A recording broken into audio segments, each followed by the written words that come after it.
the Nintendo Wii. This one's going to date me a little bit because this is the first console I had growing up.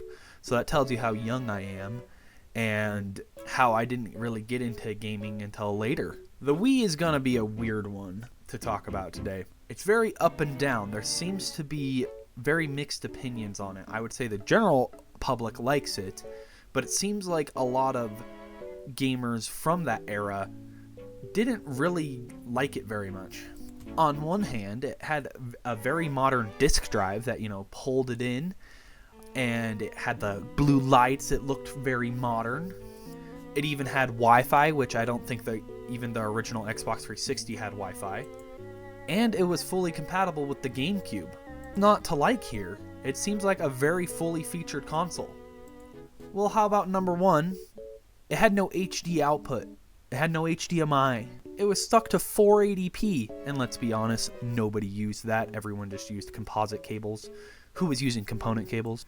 Even though it's obviously better, nobody used that, so they were getting the worst image quality they possibly could out of the Wii. And even best case scenario, it's 480p max output, whereas the Xbox 360 and PS3 could do 1080p output. That doesn't mean the games were, but at least the UI was. If we go over some of the specs here, we have an IBM PowerPC processor that's running at 729 megahertz, an ATI GPU that's running at 243 megahertz.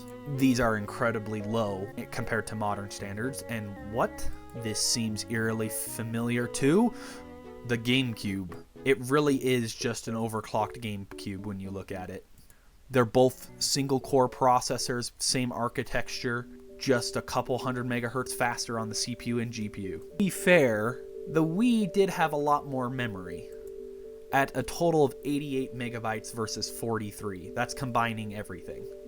But compared to the Xbox 360 and PS3, which both had 512 megabytes, it's still completely anemic. The Wii honestly was probably closer to the original Xbox than it was a next-gen console. So that's why I have mixed feelings about this console. It's basically just an overclocked GameCube, but I never had a GameCube, so for me, it was a great time. But the dreaded motion controls, and it seems to be marketed towards the casual audience that seemed to left, and you move on to phones. This wasn't a real gamer's console, was it? But to be fair, it actually had excellent third-party support considering how well it sold. Now, some of them were trash, that are just slop and trying to copy Nintendo's party games. But this is the generation of the birth of Just Dance. Not the best game in the world, but a fun idea, right? But I think the key that a lot of people miss when they're talking about the Wii, even as a Nintendo fan, Nintendo was going crazy on this console. Of course, they had the casual party games and Wii Sports, which are iconic. Everyone loved those. But even if you're just, you love Nintendo's IPs like Mario, Zelda, Donkey Kong, you had nothing to complain about with the Wii. Let's run through a couple of them, okay? It launched with Twilight Princess, which also came out on the GameCube, but a new full 3D Zelda game for the console launch? What else could you ask for? That's just like the Switch. You got, of course, Mario Kart. You had a 2D Mario game, which this is the first time a 2D Mario game has been on console since the SNES. You had Smash Brothers, the acclamation of everything Nintendo. You had games like Metroid Prime 3, which even if you go look now, reviewed extremely well. The first two games are beloved.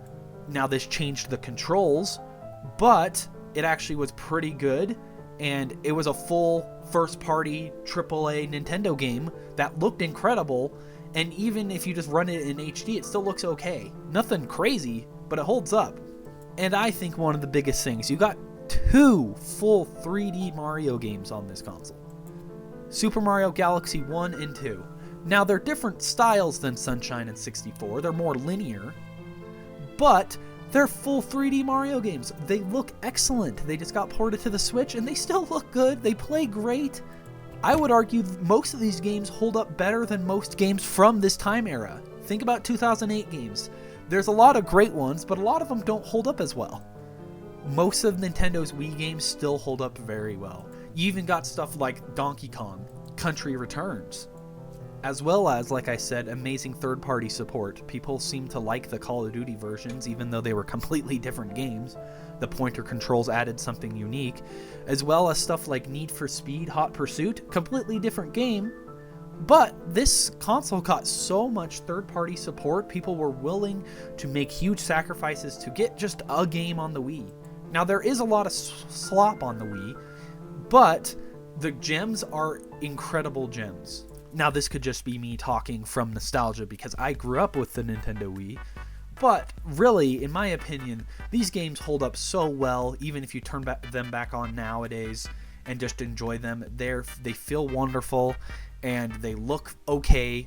On original hardware, obviously, 480p is nothing to write home about nowadays, but with a Wii to HDMI, or put it in a Wii U, it's okay.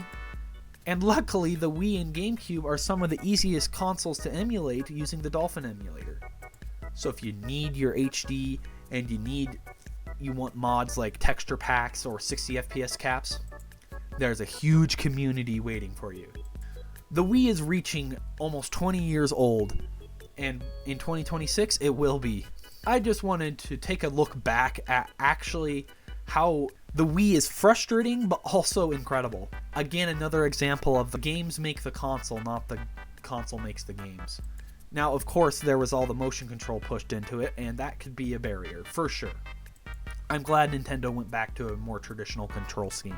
But if you think about some of their biggest games, you think about Mario Kart and Smash, you could just use a GameCube controller and enjoy the new game in a very traditional way. But I think without the Wii, VR would be not where it is today. It normalized motion controls and brought the innovation so that we could have the VR stuff that we have today. Honestly, a lot of VR controllers are very similar to a Wii remote, just a little more advanced.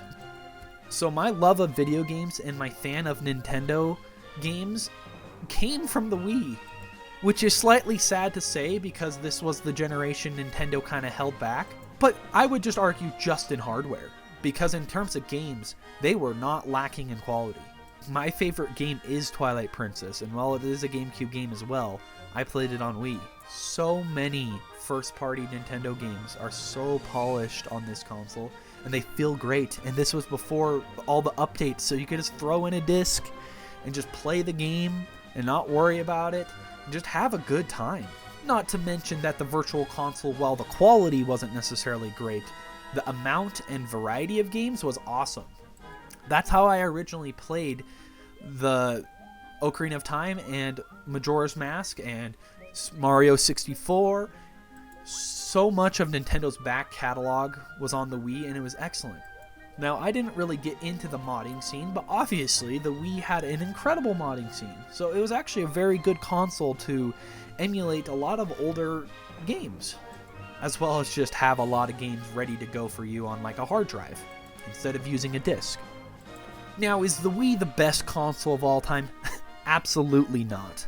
Does it have some incredible games that hold up well today? Absolutely. Nintendo's developers did not lack in terms of incredible gameplay design and polish during the Wii generation. And I don't know how they did it, but I would argue most Wii games look better than most GameCube games. They just had more polish. They were more rounded off and they looked better. I think the best case scenario of that is Metroid Prime 3 and Mario Galaxy. Those games just look incredible. Obviously, if you nitpick, yeah, they're chunky compared to newer games, but they look great in HD still, and they don't have major weaknesses. They feel and look great. Even though, arguably, I think Nintendo was a little lazy with the re-releases of Mario Galaxy. It just shows how well the game was originally. So the Wii was way behind its time, but its games made up the difference for the technical lack. I'm not trying to give Nintendo leeway or excuses for being so behind the times like they did later with the Switch, the Wii U, but their developers know how to make polished games. Go enjoy your Wii. Use a Wii U. Play some of the remasters. Use the Dolphin emulator. Or just use an original Wii. Just make sure you use an HDMI adapter or component cables because it looks bad with composite. And just play around with it. It's actually a pretty fun console. It has character, there's music. Everyone knows the Mii and the Wii menu music are still iconic today. Thank you all for watching.